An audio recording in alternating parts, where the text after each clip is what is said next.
میں اپنے غلاموں کے ساتھ بدر کے میدان میں پڑاؤ ڈالا۔ مشرکین مکہ وہاں پہلے سے موجود ہیں، ابو جہل کی قیادت کے اندر کافروں کا یہ لشکر موجود ہے۔ حضرات ذی وقار، ناظرین کرام، اب جب نماز فجر کا وقت ہوتا ہے، 17 رمضان المبارک، نماز فجر کے بعد سرکار علیہ السلام اپنے غلاموں کی صف بندی فرماتے ہیں۔ مشرکین کا لشکر پہلے ہی صف بندی کر چکا ہے۔ سرکار علیہ السلام نے اپنے غلاموں کی صف بندی فرمانے کے بعد اللہ کی بارگاہ میں دعا کی، جو عریشہ سرکار دو عالم صلی اللہ علیہ وسلم کے لیے بنایا گیا، جہاں سرکار علیہ السلام بدر کے دن جو خاص طور پر تیار کیا گیا وہاں موجود سرکار علیہ السلام نے رب کی بارگاہ میں ہاتھ اٹھائے اور ہاتھوں کو اٹھا کے دعا کی، مولا آج اگر یہ تیری مٹھی بھر جماعت، یہ تیرے بندے ہلاک ہو گئے تو مولا پھر زمین پر تیری عبادت کرنے والا کوئی باقی نہ رہے گا، اپنی مدد ہماری شامل حال فرما۔ سرکار علیہ السلام نے یہ دعا فرمائی، اپنے غلاموں کی طرف تشریف لے گئے۔ اللہ تبارک و تعالی جل شانہ الکریم نے سرکار کی اس دعا کو قبول فرمایا، آسمان سے بارش بھی برسی، زمین پر جب بارش برسی اور خوب جم کے برسی اور اتنی برسی کہ وہ جو ریتیلی زمین تھی جہاں پاؤں دھس جاتے تھے وہ تمام کی تمام سطح ہموار ہو گئی۔ اللہ اکبر۔ حضرات محترم، پھر سرکار علیہ السلام نے اپنے غلاموں سے خطاب فرمایا اور ارشاد فرمایا، میرے غلاموں، جب تک میں تمہیں نہ کہوں تب تک تم جنگ شروع نہ کرنا، کسی قسم کی کارروائی نہ کرنا۔ سرکار علیہ السلام پھر دعا میں مشغول ہو جاتے ہیں اور دعا فرماتے فرماتے سرکار علیہ السلام حضرت سیدنا ابو بکر صدیق سے فرماتے ہیں، ابو بکر مبارک ہو، مبارک ہو، اللہ کی نصرت آ گئی، اللہ کی مدد آ گئی، دیکھو جبریل امین فرشتوں کے ساتھ گھوڑوں پر سوار ہوئے ہماری مدد کے لیے آ رہے ہیں۔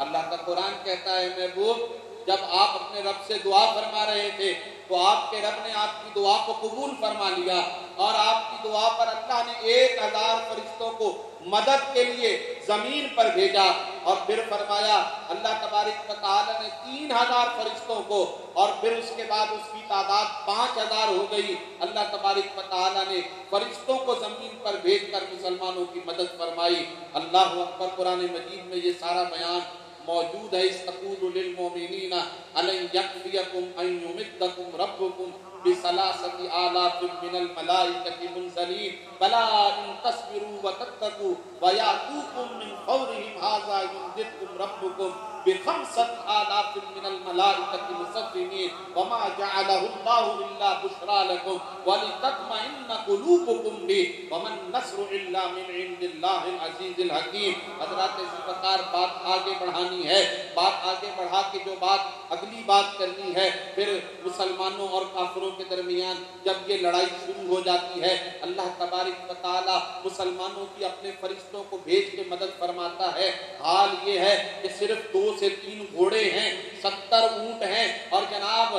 6 زرہیں ہیں اور 8 شمشیریں ہیں جو مسلمانوں کے پاس ہیں، اور 313 کی تعداد ہے۔ وہ 313 کی بھی پوری نہیں ہے، 305 کی تعداد 7 ہے۔ 8 ایسے اصحاب ہیں جو بظاہر غزوے میں شریک نہیں ہوئے ہیں لیکن ان کو مال غنیمت سے حصہ دیا گیا اور انہیں غزوہ بدر کے شرکاء میں شامل کیا جاتا ہے۔ انہی میں حضرت سیدنا عثمان غنی رضی اللہ تعالی عنہ بھی ہیں، جنہیں سرکار نے اپنی بیٹی حضرت سیدہ رقیہ سلام اللہ علیہا جو بیمار تھی ان کی عیادت کے اور خیال رکھنے کے لیے چھوڑا تھا، لیکن فرمایا تھا تمہیں اللہ بدر میں شامل ہونے کا، اس غزوے میں شامل ہونے کا پورا ثواب عطا فرمائے گا۔ اللہ اکبر۔ حضرات ذوالفقار، ایک طرف یہ تعداد ہے اور سامنے 1000 سے زائد کا لشکر ہے، جناب سامنے 700 سے زائد اونٹ ہیں، جناب سامنے 100 سے زائد گھوڑوں کی تعداد موجود ہے۔ ذرا غور کیجئے، اندازہ کیجئے، ایسے عالم کے اندر یہ غزوہ ہوتا ہے، یہ مقابلہ ہوتا ہے، لیکن ان کا توکل، ان کا